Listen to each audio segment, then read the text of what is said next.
Hey guys, this is Wanda at Crazy Days, and we're in my high tunnel greenhouse, queen dome, whatever you want to call it.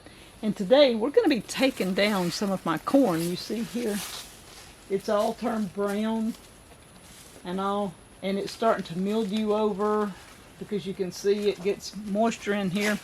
This is the Cherokee Long Ear Popcorn. We're going to take it off today, put it somewhere where it can continue to dry, and I'm going to show you what it looks like. So we're going to see how much I got out of just a few stalks that I had here. Now, little bitty, it's popcorn, it's not supposed to be big. We're going to pull it back. Ooh, it's looking pretty. What do you think? Isn't that gorgeous? It's not totally dry, but it's getting there. It's getting hard. Isn't that beautiful? Cherokee Long Ear Popcorn. We're going to pop some of this when it really dries good. So I'm going to see how many little ears we get. And we're going to be taking the stalks up also. I said I was. If we can get them out of here. Alright, that one only had one.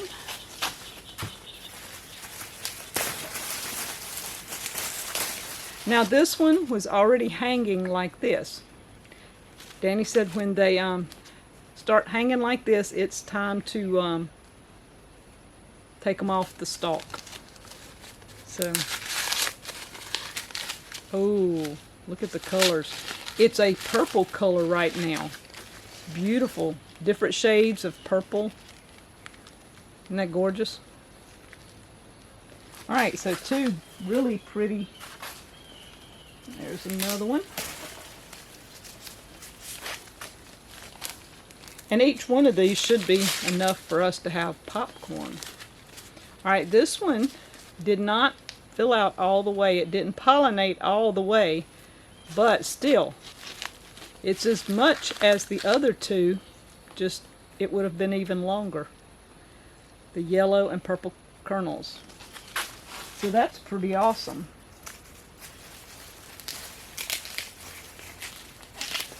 Now this stalk had two, so I'm going to show you what the second one, the littler ear on it looked like. Oh, wow. Look. But again, the top did not pollinate. But still, that's enough to have some popcorn, don't you think? So I'm going to go ahead and pull all this. We're going to take all the stalks up, and I'll show you the harvest of the Cherokee Long Ear Popcorn. Alright guys, this is the Cherokee Long Ear Popcorn.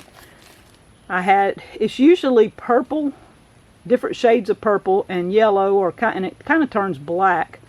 But I had one really orange one and one kind of red one stuck in there for whatever reason. And so we're going to try popping some of this later. It'll be a while because it's got to really dry. This is only about half dry.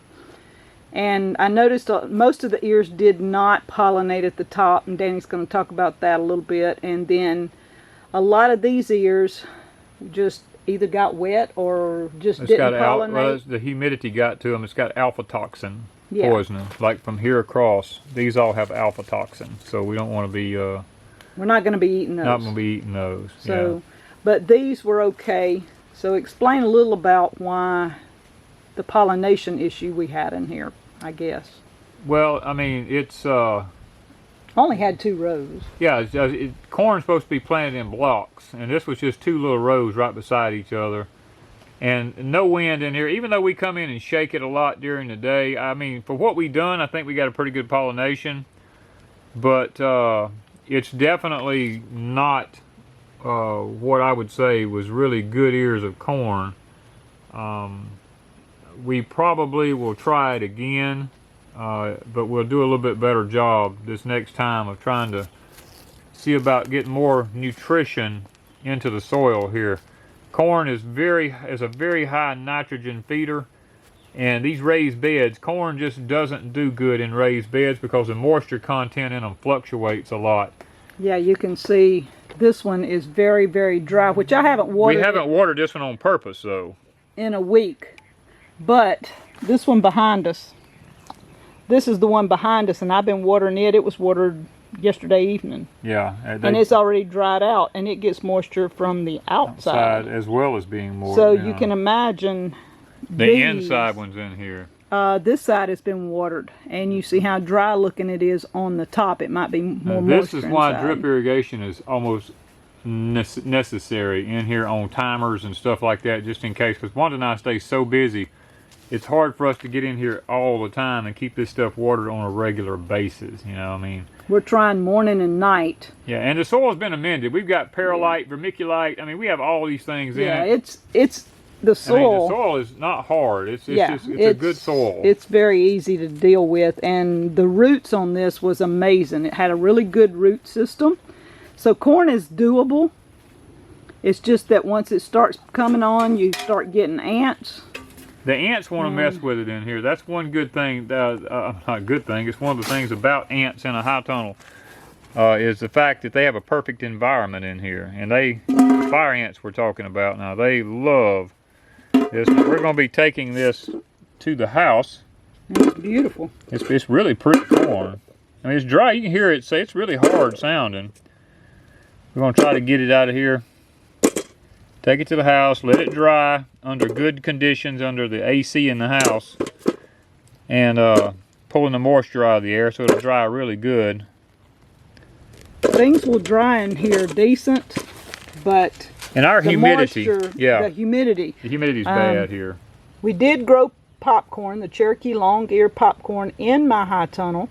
It was a success, even though there's issues. We know what we will be looking for next time. And would I do it again? Yes, because I want to eat. Yes, definitely. Thank you guys from Crazy Days.